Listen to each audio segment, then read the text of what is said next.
Good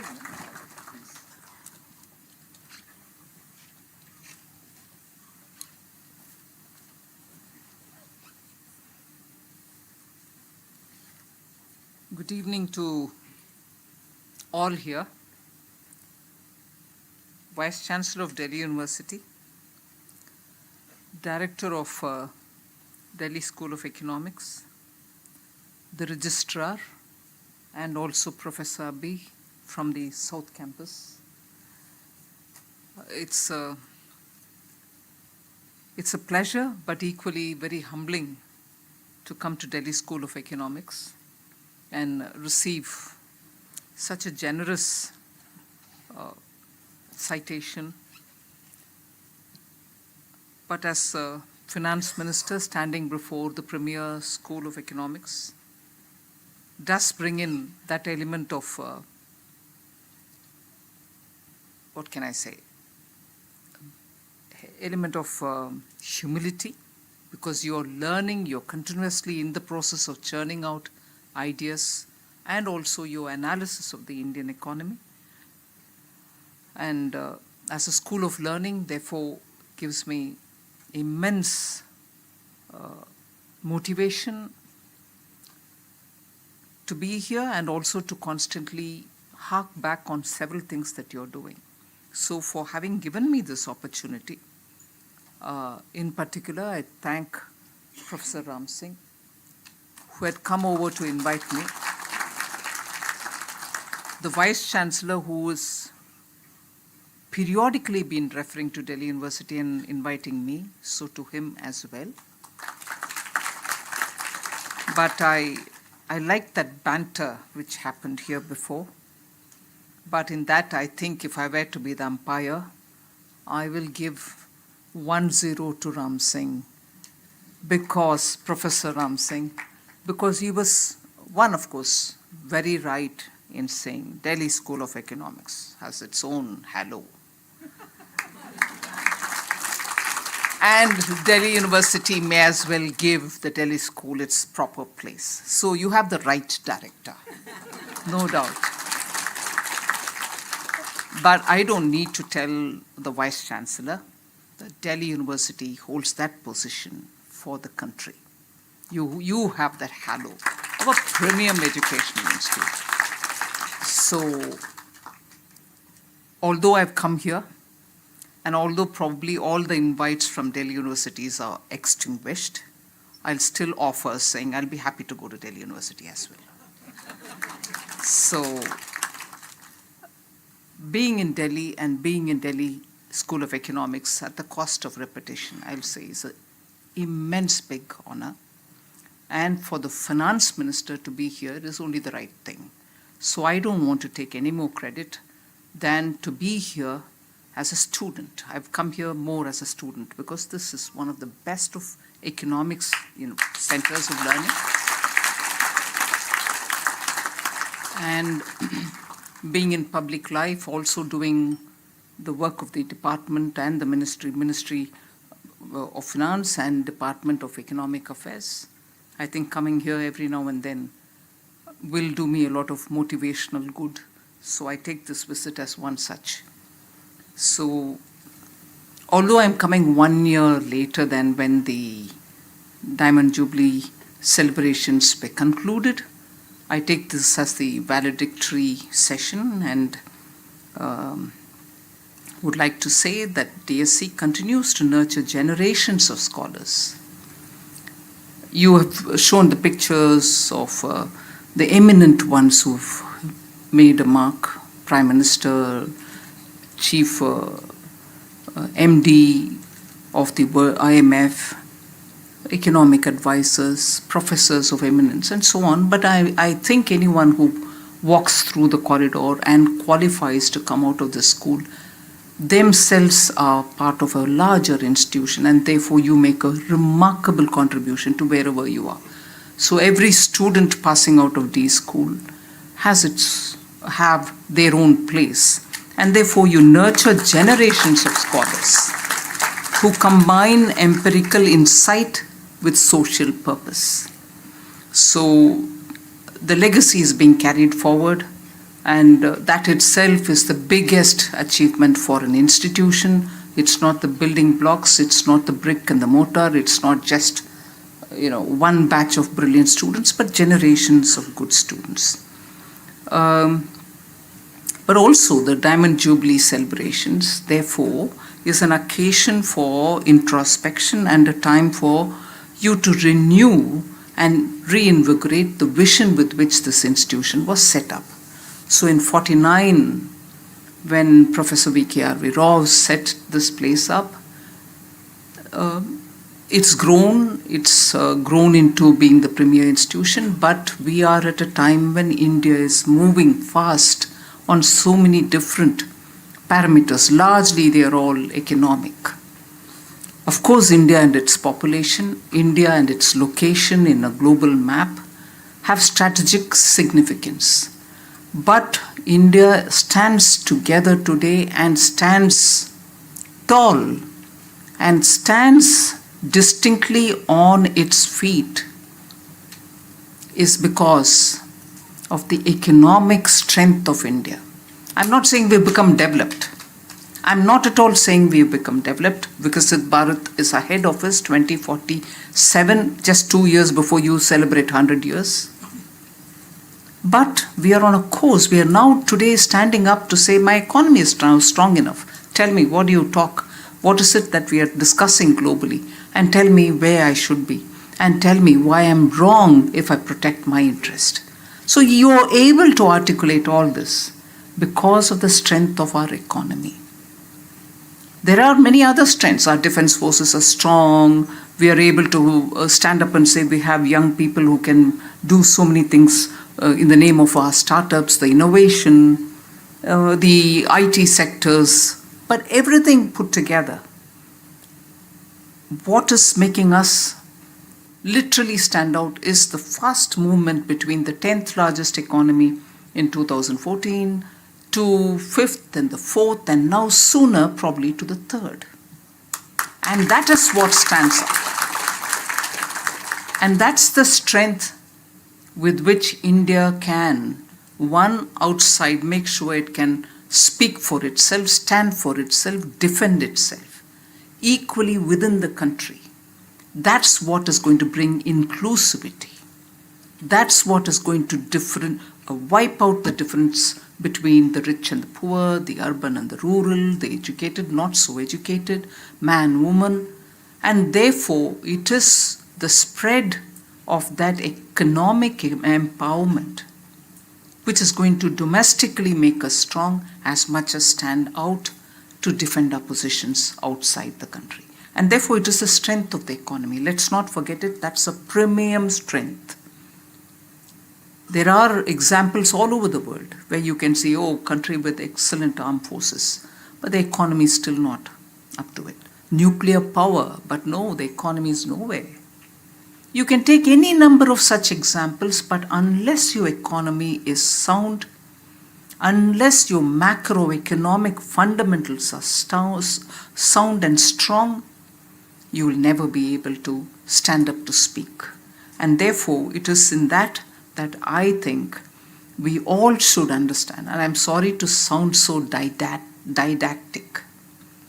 All of us should believe in ourselves. We should believe in our economy. I was very interested and also amused to hear the Vice Chancellor speak that we need to see the numbers for what they are. Look at the numbers. Just don't look at the numbers, but analyze them. And that is why I think even internationally, if people try to bully us or to say anything differently, we have to have our numbers before us. And we as Indians who are contributing to that economy should have that faith that we are achieving these goals ourselves. We are achieving it. And not get swayed at all by people who say your economy is not up to it. I'm not bringing the recent controversy of are we dead, are we alive? I'm not coming into that. Although that's actually what I'm talking about. That's actually what I'm talking about. Whoever can tell this population of 140 crore people, who are pushing from 10th to 5th to 4th to 3rd, that you're dead. So, it's all right for people to taunt us from outside, but we within the country shouldn't decry what our people are doing for ourselves. All of us for ourselves are doing remarkably well in pushing the economy further and further, and that is why as a country we were able to get out 25 million people out of multi-dimensional poverty. It's our own people's contribution. It's all our contribution. Let's not decry and let's not be pessimistic. And in that, I expect the role of Delhi School of Economics to stand up and speak with fundamental data, like your Vice Chancellor said. Talk with data, read the data, read in between the data, and talk for India.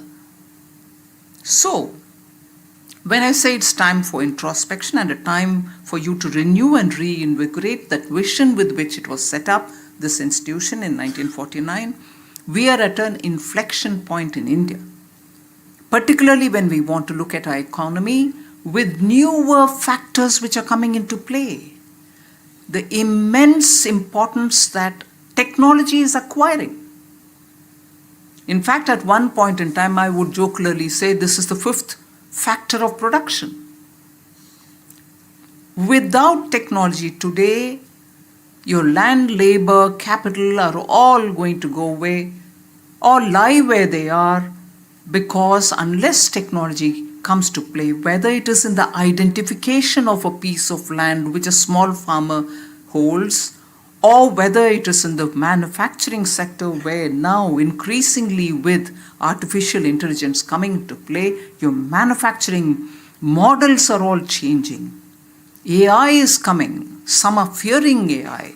Will it set people out of jobs? Will it throw people out of jobs? Equally, there are people who are using AI to create innovative solutions for all of persisting problems, whether it is infrastructure, civic infrastructure, or any other medical devices and so on. So I would think technology is playing such an immense role that all of us studying the economy should factor that in when you're looking at what are the kind of things happening in the economy, what are the factors at play, and what value addition does it bring in, and why do economies which have adapted technology in all fields move fast on growth, whereas those who are sitting behind and watching or probably keeping it confined to some sectors are not able to give the benefit to everybody, to use technology and progress, are limiting their growth. So these are issues that you may want to consider. So I think what is important as we move forward is engaging with policymakers to provide data-driven inputs.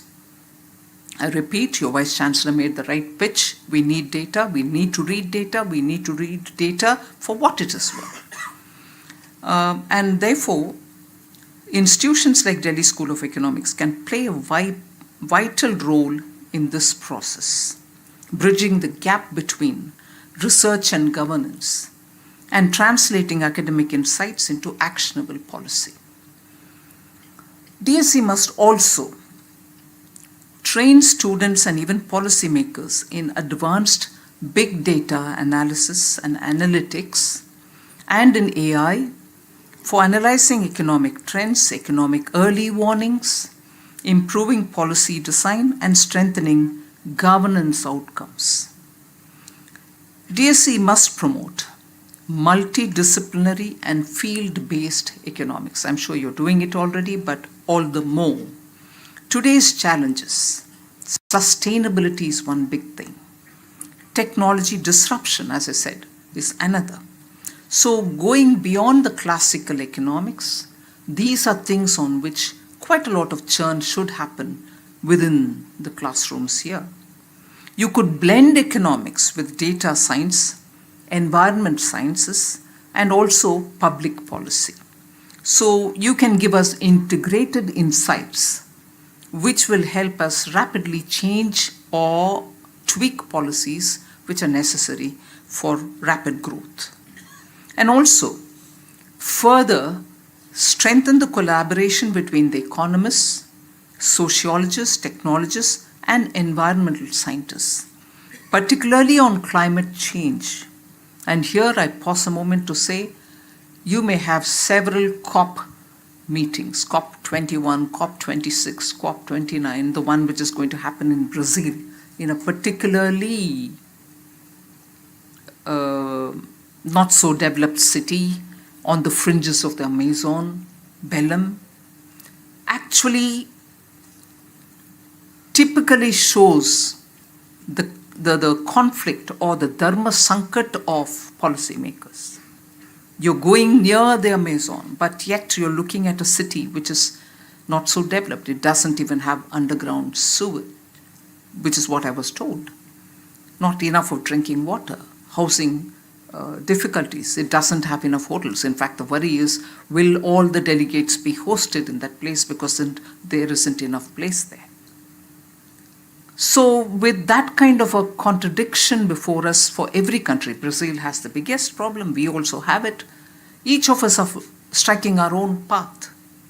But if policymakers are going to do things each for themselves in their respective silos, we are not going to be able to have an integrated policy when no one else is going to come to help you, particularly in dealing with sustainability. You want your environment policy such that you're able to progress without fossil fuels as much as possible, and without having repetitive supply of these, you're not going to sustain anything that you do. So there are a lot of challenges, and unless we have integrated thinking on this, there are going to be severe questions and challenges, particularly affecting our urban centers as much as rural livelihoods. So we need to deepen India-centric research and policy engagements.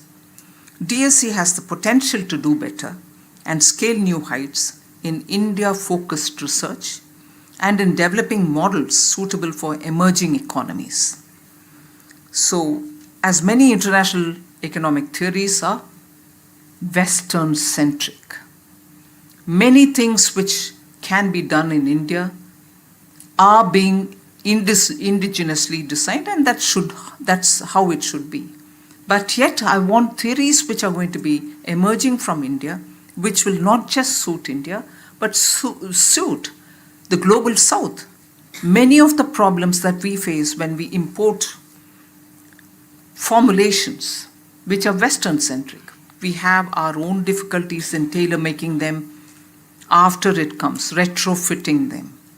The same is the problem for many of the African countries, emerging market economies. At least in that, India has its own, for the last several decades, tried to build its own systems. More of this should happen.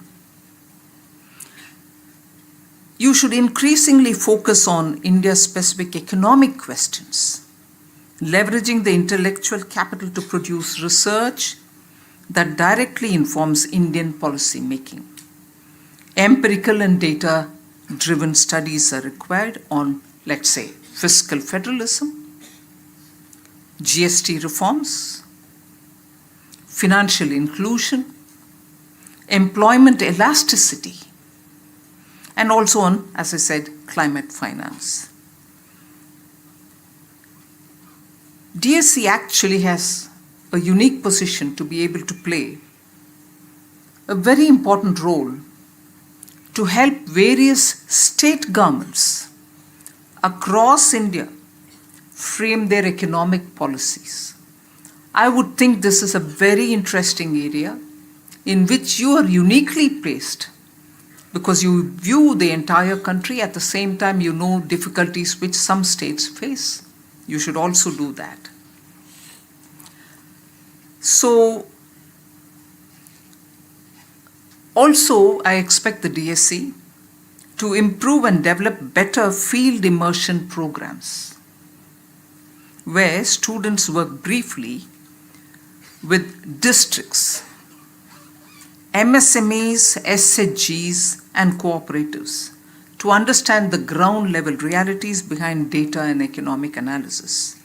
In this, I will put before you, in doing so, like in studying at the district levels, I would think if you were to focus on what has happened in the last 10 years, for instance, on women's empowerment based women's upliftment. If you look at it even from the districts, national policy and some state-owned policies have literally moved a lot of things towards women. Women farmers being empowered,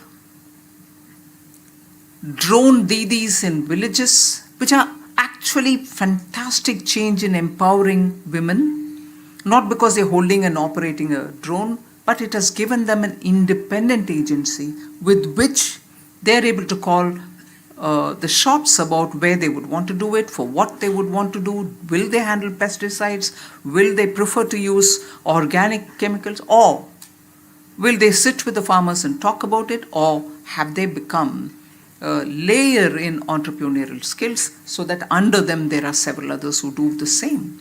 So Lakpati Didis, the other, which has driven women to become entrepreneurs with the help of banks. And so with the farmer-producer organizations, which are not cooperatives, which are profit-making entities, and which actually today is able to do so much in agricultural value addition. So there are ever so many things that when you do a field immersion program as a matter of study, you get to know the ground realities and therefore you'll probably be better informed. So this would create economists with empathy, who understand both the numbers and also the minds of the people. So as DSE looks towards entering the centenary in 2049, I think it should chart a bold futuristic vision for its centenary year. And the next 25 years, if anything, should see DSE nurture a new generation of economists, fluent in data, fluent in technology, and fluent in governance, so that they can literally help us hasten this Vikasit Bharat ambition with which we can reach 2047. Hardly 20 years, 22 years before we reach the destination. But you should, even being as students, contribute immensely towards it. And much before, in fact, there are a few other things which I would want to say. Much before that, I'm not just talking and going away. Let me, in the presence of the Director DSE and also the Vice Chancellor of Delhi University, invite, let us say, a set of students from here to come out of the Finance Ministry. It's no more North Block. We've moved to Kartavya Bhavan. So come to the Finance Ministry. We are in early November. I wouldn't even mind pushing it as late as possible, let's say in the first week of January. And give me ideas for the forthcoming budget, because in the Finance Ministry, in the last 1 year, there's been a lot of activity. Immense work had to happen for getting the income tax exemption level to 12 lakhs, happened this year. Getting the new Income Tax Act after 1961, this is the new Income Tax Act coming in this year, 2025. Coming up with the GST, next generation GST, happening this year, already happened. Immense work is going on making customs a lot more new generation. Work is going on that. And I'm talking about technology, I'm also talking about DSE, introspect, you should contribute to Vikasit Bharat and so on. Let me start that practice this year. DSE will have an open invitation every year.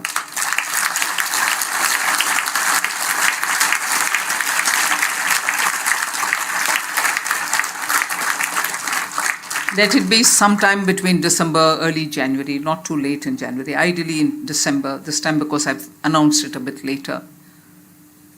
to come with a set of things that you would like to see in the budget. Let this practice happen every year from now.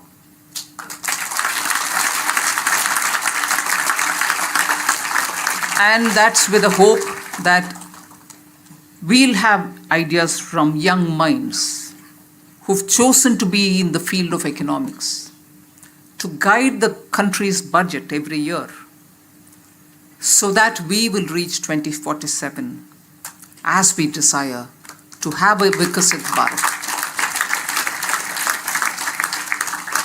So Director and Vice Chancellor can engage with my office, get the date when you're ready to come and meet us and brief us.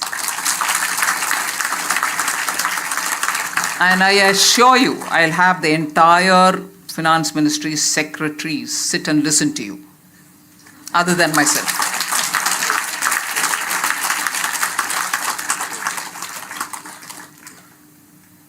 So in the next 25 years, other than coming and telling the finance ministers what to do in the budgets, I would also think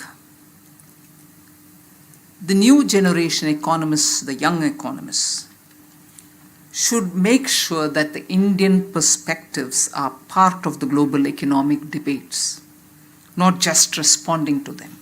So you put the Indian agenda. This is the biggest agenda. Now this is going to also, in a way, capture the feelings of the global south. From G20, next year we'll chair the BRICS. We'll be voicing, in fact, BRICS largely consists of countries which are from the global south. So we need to have young minds speak. And I'm sure there will be a session also in just as it was in G20, the BRICS also, the year when we'll be chair, for young economists to meet with others who are members of the G20, of the BRICS. So you should now develop that attitude and also enough substance to make Indian perspectives a part of the global economic debate, and that should matter when we are talking not just of emerging markets, but also of developed countries who are yet to get that same momentum as we have in technology adoption. You're standing out in that. Many countries are not yet anywhere near close to us. So your perspectives are important. I've taken that one example. I'm sure there are very many. So you promote entrepreneurship and startup research. And that one other thing that you can do. And also for the next generation challenges, prepare it for structural transitions. A whole lot of structural transition is happening now, causing a lot of uncertainty in the mind of particularly the young people. So we need to have information shared so that the anxieties are not there, opportunities are seen. So we need that to happen. So you should anchor research on the future of work, aging population. Today we have a dividend, demographic dividend. By 2030 we'll have nearly 60% of our population under 35 years. All that data is there. But it is equally true, many are now moving towards being senior citizens. That number is only bound to increase. So you need to have research on aging population, urbanization and automation. With globalization in retreat effectively, the global supply chains undergoing realignment, sustaining higher growth average over the next 2 decades will no doubt be challenging, and unless younger minds are coming up with quick and robust solutions to the challenges that we face, you're not going to keep up with the developing agenda of India. I'm not comparing ourselves with any country, because each country has its unique problem. In the last few years since after COVID, that's only aggravated. It's for us to design solutions for ourselves, not to pitch ourselves in comparison with somebody else. In many of the things that we have set the benchmark, we should improve on it for ourselves, for our people. So you can play that vital role in shaping things for this transformation, as I would call it. So I'm confident that the Delhi School of Economics community will continue to measure up to the challenges. in contributing to the academic and social development of the country, like your predecessors, the current faculty, non-teaching staff, scholars, and students, and of course, the coffee shop, will continue to add glory to this institution. Thank you very much for calling me.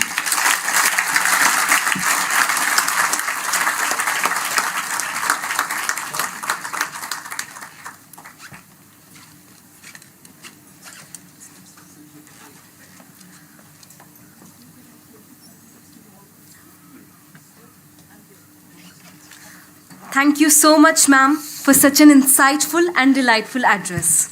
Now, I invite Professor Ram Singh to coordinate the Q&A session.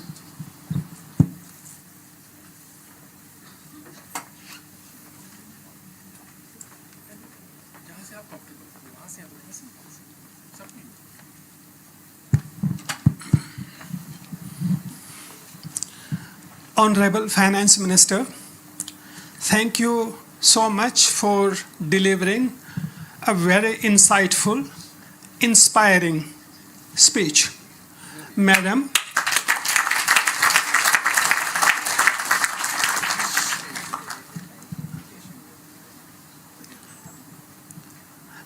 in my introduction, I said that if you chose to become one, you would be a very popular professor. After listening to you at Delhi School of Economics, I now want to add that you will be a very good examiner also.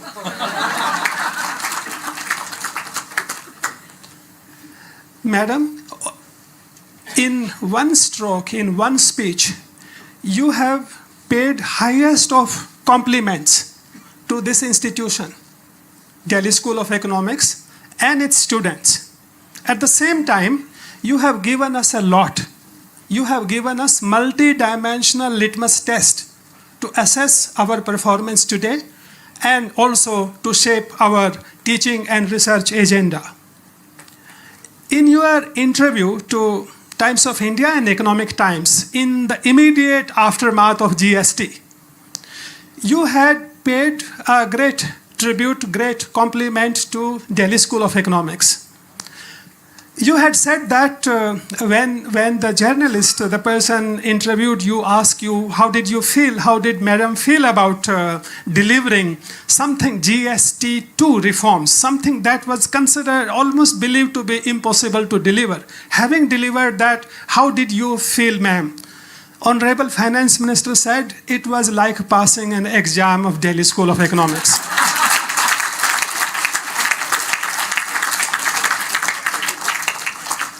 But the compliment you have paid today is even a bigger compliment. The opportunity you have provided to our students and us to be an active participant in budget making process, in policy formulation process. It is a unique and, in my mind, unprecedented compliment opportunity. I do not know of any finance minister in any country who has given such an open invitation, such a precious gift compliment that we have received from you. At the same time, by telling us how to assess our research output, our teaching programs, and how to shape them better, you have given us a lot to introspect, to think. Madam, I have taken notes of all your suggestions. I hope to get back to you with our actionable steps that we put in place on all the dimensions you have mentioned. Thank you so much again. I don't want to take more of your attention. Now our bright students get the opportunity to interact with you. So we will take rounds. Madam, if it's okay, we could take 2, 3, 4 questions in one round. Then we will see how. Okay, all right. So let us see where mic is. So can we bring the mic here, somewhere here? Please keep your questions pointed. Good evening, ma'am. Thank you for the lecture. So my question is related to public capital expenditure. As government rightly emphasized on the public capital expenditure as a growth driver through its multiplier effect. However, ma'am, the multiplier effect depends critically on other factors like state capacity, crowding effect, and private expectation. So how does government assess these transmission channels? And my second question is related to tax buoyancy. So in fiscal year 2024, our tax buoyancy is around 1.4, which may decline to 1.1 in financial year 26. But for sustaining economic growth of 7%, India needs around 1.5 tax buoyancy. So how the government view this decline and what are the consideration taking? Thank you, ma'am. Thank you so much. Please identify yourself with name and the program you are in. My name is Mamun Rashid. I am a PhD scholar in Delhi School of Economics. Thank you, ma'am.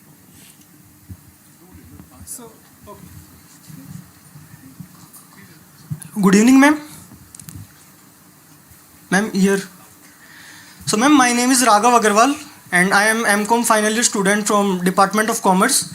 So, ma'am, I want to ask a simple question from GST that as we seen some recent changes in GST slab rates. So, ma'am, I want to ask that in our household items like ACs, mobile phones, the rate has been deducted from 28 to 18%, as well as in cement, the rate is deducted from 28 to 18%. So earlier if we purchase at 28% and now we purchase at 18%, then how we claim the input tax credit? And what is the inverted tax structure of this scheme?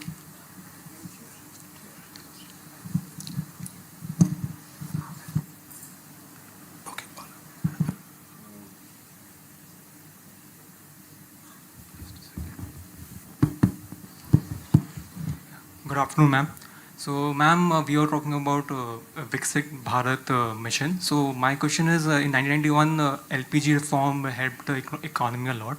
So, is liberalization, privatization, and globalization integral part of this Viksit Bharat mission? And if so, then are we looking to increase ease of doing business and increase privatization also? Sorry. So, ma'am, in 1991, my name is Yash Dubey. I am research assistant in Center of Development Economics. So what was the question? So my question is, ma'am, is liberalization, privatization, and globalization integral part of this Viksit Bharat mission? And my second question is, as Professor Singh's research has been very popular regarding underreporting of wealthy. So what are the steps government is looking to take in reducing that?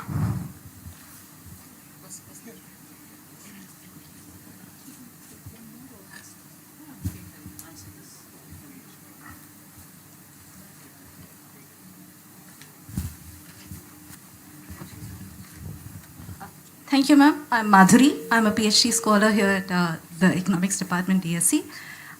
First of all, thank you very much for confirming us, validating the sort of research that we're doing.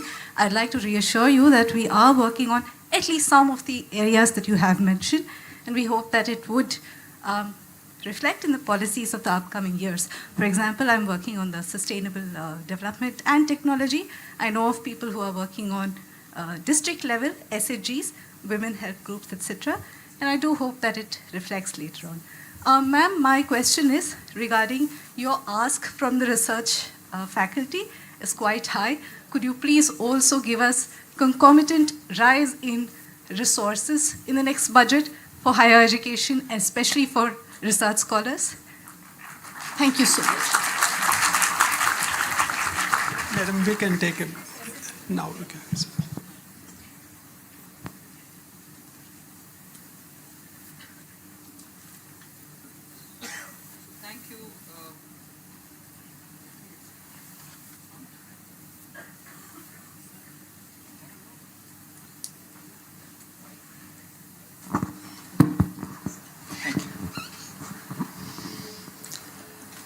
So the first question was very interesting because it talks about the public capital expenditure on which we have been giving a lot of priority, importance since after COVID.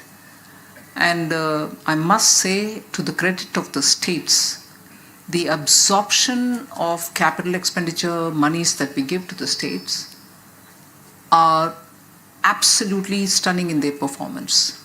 All states have really shown keen interest in getting the funds for building assets. There is a separate portion which we allocate from the public capital expenditure money that the Government of India puts in its budget. A portion of it is allocated under the special assistance to the states for capital investment. It's called SASCI. The two most attractive feature of it is that it is given for 50 years as loan, but interest-free. So, not necessary for me to expand on it to say after 50 years, states are going to return it at what rate and things like that. It's as good as a grant. So states have really benefited from SASCI. In that, because we want the country also to move on the reform path with the states together, 50% of it is allocated unconditionally, and the rest 50 we give different little silos of you do this reform, you get this much, you do another set of reforms, you get some more. Initially, we were suspicious that many of the states may not want it that way, but I'm happy to say majority of the states are also seeing the point that we can get more money, interest-free, 50-year loan, if we do undertake some of the reforms. Like One Nation, One Ration Card, which has come of great help for the migrant workers, was introduced, and as a result, many states benefited. Now, almost all states have come through that scheme. Buffer sector reform, many other like that. So, on the specific question of states' capacities, absolutely good capacity, and one of the conditions for utilizing this SASCI fund is the utilization bills will have to come within that year. So it's not as if you've taken this money from me, you're sitting over it, you're not spending this year, you may spend next year. No. The original objective was we want the states to spend it on capital asset building within that year. So this whole money going to the states for capital asset building was meant to be utilized within the financial year. States are doing that. And actually many of them have come back to say, would you please enhance this amount? So on that, the CAPEX, public capital expenditure going to the states, absorption capacity of the states are stunningly good. Many states have actually had signature projects completed. They built a state assembly or secretariat building which was burned down ages ago, some accident. So they've now built it all up. They've built unity malls where all one district, one product are all displayed. Or some places, some states have said, no, our judiciary needs better place, so we build the High Court, or we build a part of the High Court, and so on. So it's going very well. The multiplier effect, I think, is something which you may want to study in detail to give me saying, yes, the multiplier is this, or multiplier is more, or whatever. We went on the basis of a RBI study which told us that when you spend on capital expenditure, the multiplier is far more than when you spend on revenue, as opposed to the ideas which many people said, give money in the hands of the people during COVID. But we chose this route because we felt the multiplier is much more when you spend on capital asset, and that's proven to be correct. What exactly is the multiplier 2020, 2021, or 21 to 22, or 22 to 3? Some people can take up a study, but the fact that the growth numbers are sustaining at where they are is a clear answer that multiplier is actually doing its role. So, greater pedagogic analysis can be done by anybody. Then you also asked me about the tax buoyancy, saying you need at least 1.5 if you were to be at 7% growth annually and all that. Very well taken. And you also posed this question of if you cut down taxes and if you cut down GST, how are you going to achieve it? the very fact that the number, and that is also the Laffer curve principle, I suppose, you cut the rate, actually the tax net widens and people tend to come and buy more. Having to be seen that during the festive season now. So that itself will bring the tax buoyancy in that the number of people getting into this buying and selling and therefore paying tax would lift the buoyancy. So I'm sure you're comfortable with that. Then you had a gentleman asking me, Raghav Agarwal, on the GST. 28 to 18. 28 to 18 in cement and products like that. How will you do the inversion or correction of the inversion? Won't there be inversion? Of course, there are some items in which inversion will be there. And refunds are given for that sake. Refunds are given now, let me say, because many MSMEs were anxious that refunds may come, but they may come after months, and in the meanwhile, my working capital will be all locked up. Refunds from 1st October 2025, 90% happens automatically. 90%. So if there is an inversion, and the inversion is because if your input raw materials are taxed at one particular number, which is higher than your output tax, which is lower, and as a result you paid higher tax there, but you're not able to get it from selling your final product, that gap is the inversion which is created, and on that inversion we give refund to the extent of the inversion which is happening. And normally, when the refund giving takes some time, MSMEs used to feel that the money is getting locked up, you're not getting it back in time. With 90% automatic refund happening, which is already in place from 1st October, I think that problem is addressed. 10%, why can't we give that also? Just to make sure that if there is any reconciliation issues, the authorities have some money kept behind. So inversion is getting addressed and in the rightful way for the MSMEs.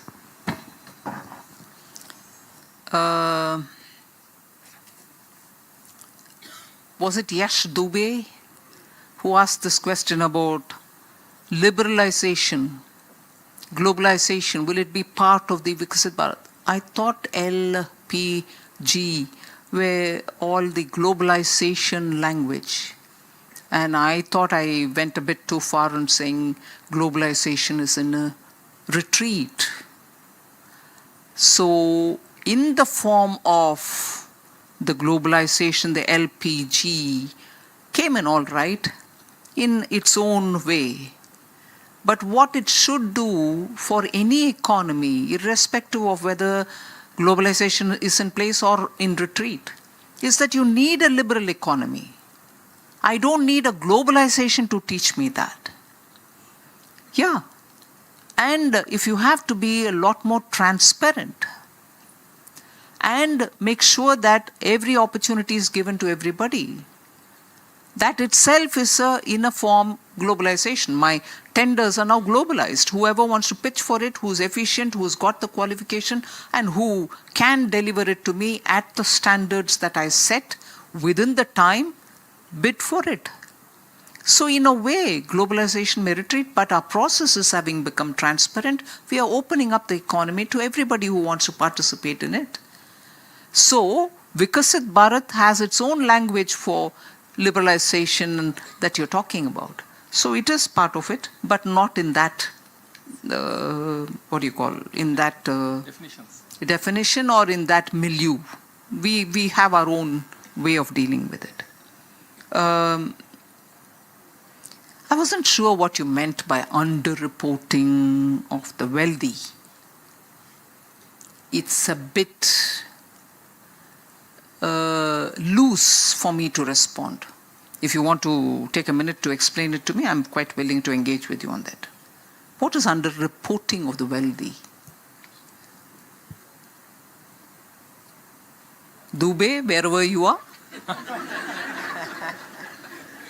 You can't afford to sit down now. Get up.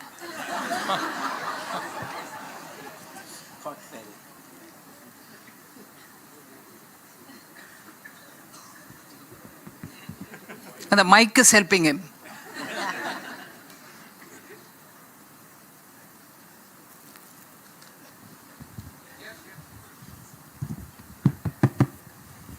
Yeah, ma'am. Underreporting, I was talking about tax evasion, actually, particularly. Yeah. That's right. Tax evasion is more precise.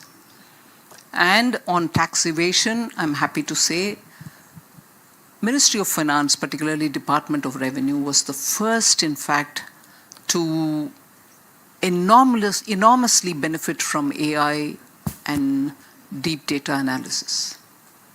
In fact, the way in which it started coming out stunned most of us. You touch one person using AI who we have evidence to say there is an evasion happening here. It opened up a spider's web of everybody else who's related to this in the process of evasion. So actually, the action that happens nowadays doesn't happen on one. Simultaneously, it happens on so many. And that is why sometimes we are still getting reports in the paper, oh, tax harassment, people are now being clamped here, clamped there, clamped everywhere. Well, bhaiya, AI tells me that. So if I don't clamp down, my own officials will be held responsible for omission and commission in their job. You did some survey here, some search there, but you're not attending to these people who are also equally evading. So today, actually, AI has made a revolution in identifying tax evasion and taking action. But of course, post that it has a very tedious process of going to the court, placing the evidence, and then making sure that the court tells the person to pay up, and so on. So in the meanwhile, a lot of flack is received by the department, but I suppose the ways in which we have to adjust is before us. Actually, when I said so much is expected of DSE, I should have anticipated a lady researcher to get up and say, get the money. I've heard you, ma'am. Thank you, madam. Now, with your permission, we take one more round of questions from students. This Q&A session is exclusively for students. So this time, I would suggest that the first time mic should go to a girl student. Upstairs. So this side, we will cover this side of the hall. You're also seeing the people there? With your permission, I was hoping to persuade you for All one right. more round. Okay. Hello, sir. Hello, ma'am. Here, I'm here, this side. Hello, ma'am. I am Dia, and I'm a MA final student here at Delhi School of Economics. In your interview, you compared the GST revamp to passing an exam after a rigorous course at Delhi School of Economics. So, as students currently going through that rigorous course, what lessons do you think young economists should draw from your experience with such a large-scale reform? Thank you. This side, please. This side, yes. We have a girl student with mic in her hand. Yeah, please ask questions. Hello, this is Rohini, a first-year student from MA Economics. I want to ask you that coupled with the GDP growth and the emergence of the country as the fifth largest economy, the persistent income inequality in the country has been staggering. How does the government of India plan to combat that? Thank you. One more question, this side. Sir.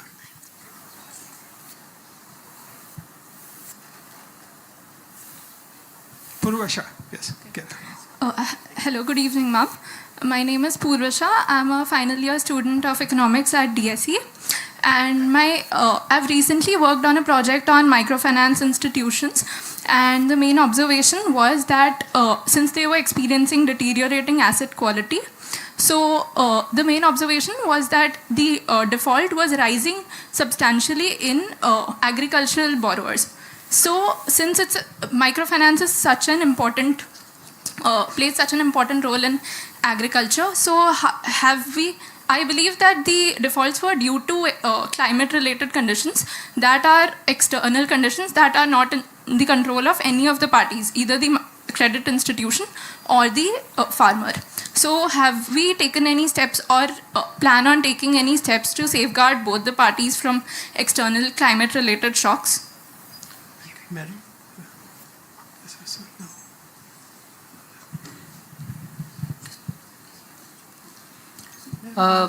The first, Can we take two more questions from the balcony or in one? you can do a separate round for them. Thank you. Okay. Thank No, the question on the exams.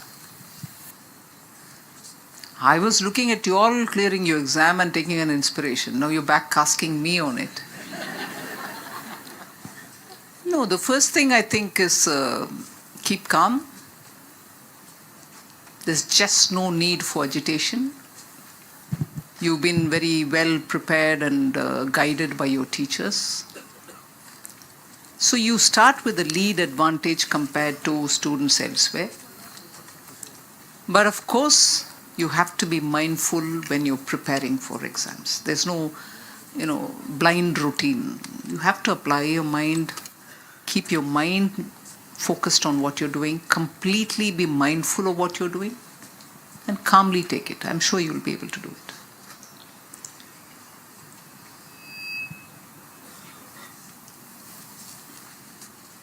Was it Rohini who said fifth largest?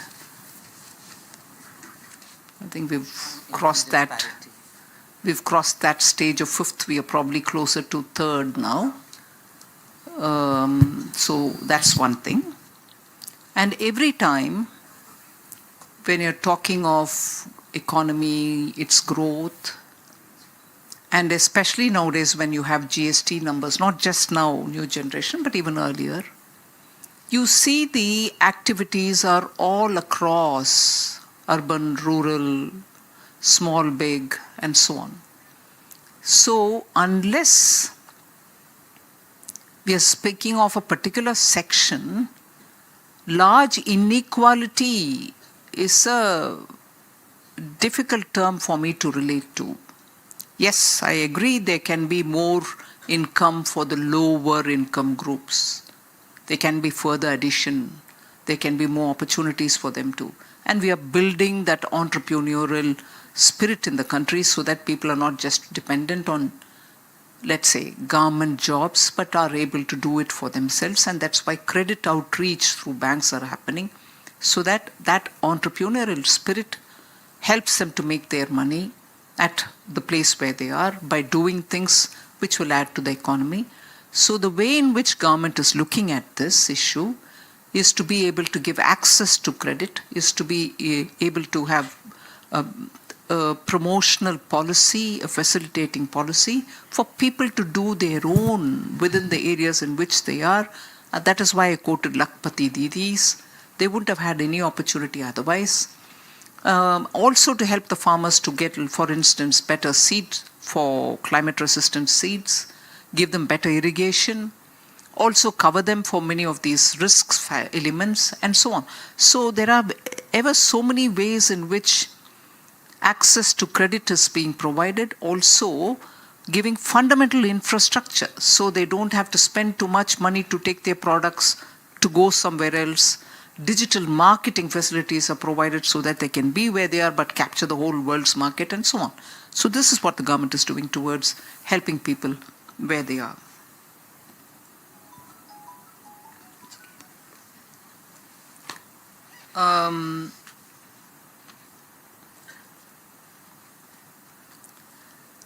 Deteriorating asset quality, particularly in agriculture, microfinances. I think what's important here is in the rural areas, the way in which we are trying to help farmers is by providing insurance, which has had various ups and downs. the premium is not significantly on the farmer. It is borne by the central government and the state government.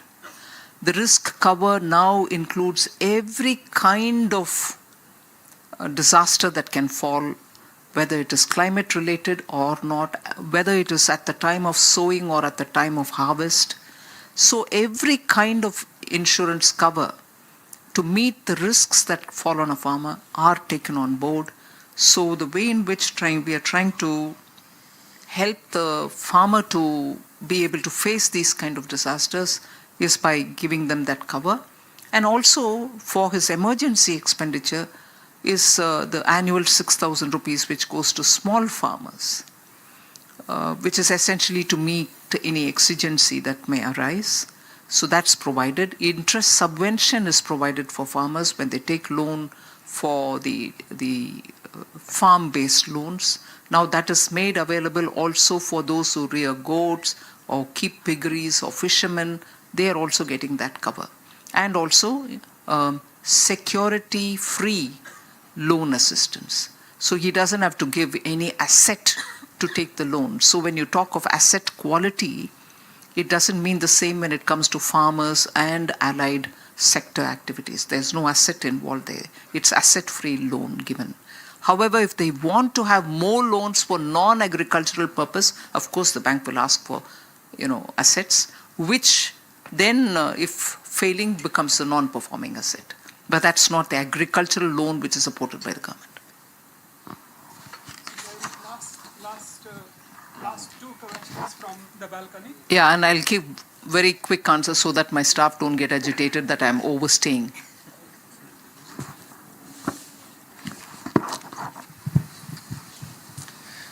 Hi ma'am, hi sir. I am Saksham Yadav, first year student in the Department of Economics, pursuing masters.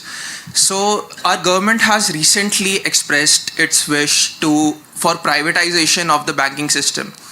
So my question is, how are we going to manage it without compromising with our aims that were in 1969 before the nationalization, which included financial inclusion as well as greater penetration in the rural and more needy areas, and also the funding for long-term projects?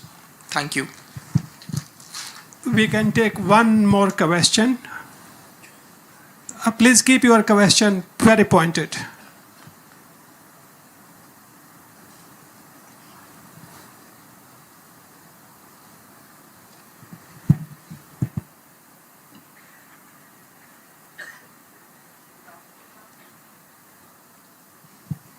Good afternoon, ma'am.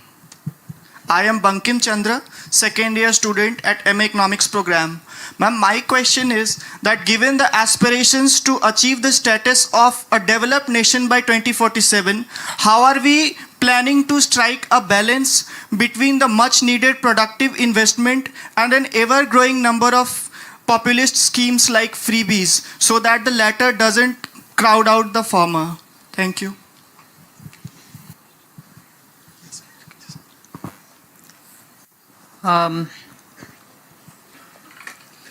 There was this question on privatization of banks.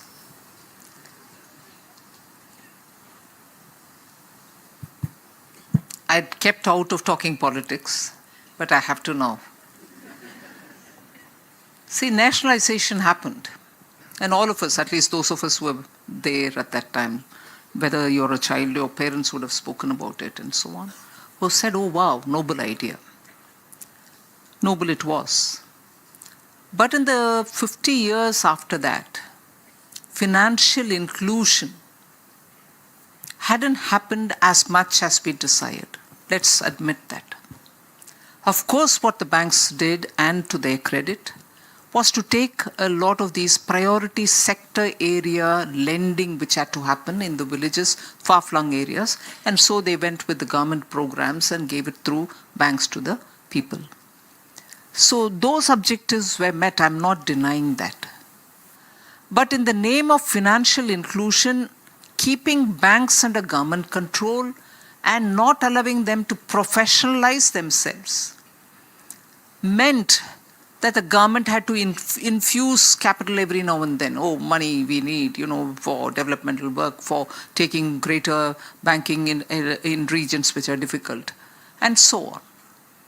And also the misuse of banks by those who thought banks are ours caused this difficulty about the balance sheet in the banks. You had such a mismatch of asset versus the liability that you had. The quality of assets suffered.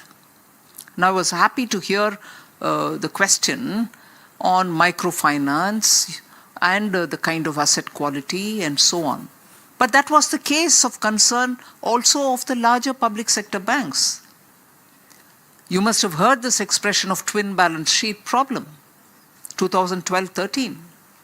To correct that took us nearly 6 years after Prime Minister Modi came into power.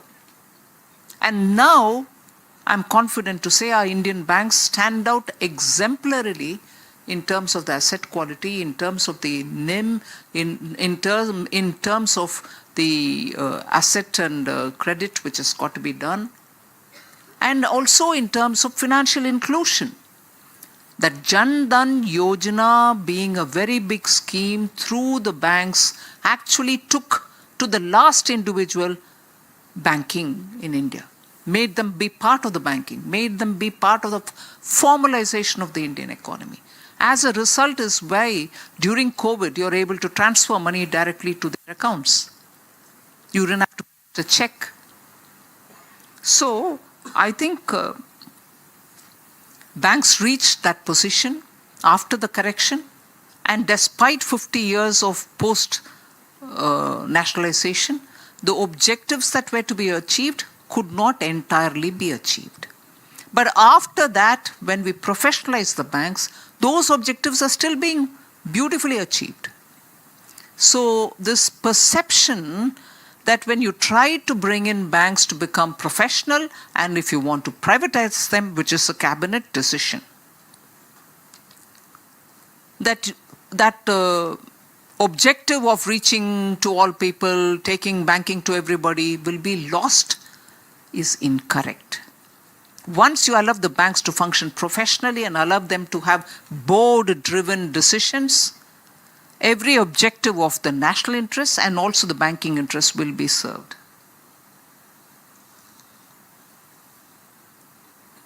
Funding for long-term projects. I'm sorry if you just said it without much thinking about it. Core banking for banks like this, the commercial banks like this, is not for funding for long-term projects. And in fact, that was one of the wrong things which happened. You borrow money, or your accounts are kept like the CASA accounts, which are current account and savings account, for which there are no minimum balance charge or any of that kind, and the interest rate is minimal. With that money, you go about long-term funding. You're not able to get that money back when the account wants the money back. And that's where you need development banks. That's why earlier IDBI was set up, but then many things happened and IDBI did not any longer fund long-term projects. Now, of course, we have a NABFID, National Bank for Development of Long-Term Projects and for in industrial development and so on. And there are banks specialized for long-term funding. So the commercial banks as they exist, the public sector banks largely, are there for doing the core business of banking. Take money, keep it as deposits, lend money, make money out of it, and serve the deposit holders and also your borrowers. So let's not mix up. That's one little observation. And the final question was, again, a very important question. I am glad you asked this question. And also the drawing of the thin line between investing money in productive assets versus giving freebies. Many states are in difficulty because these are piling up. I'm not naming anybody, any state, but there are states which have, and I'm afraid to say this, 70% of their revenues going for committed expenditure. When I say committed, it's salaries, pensions.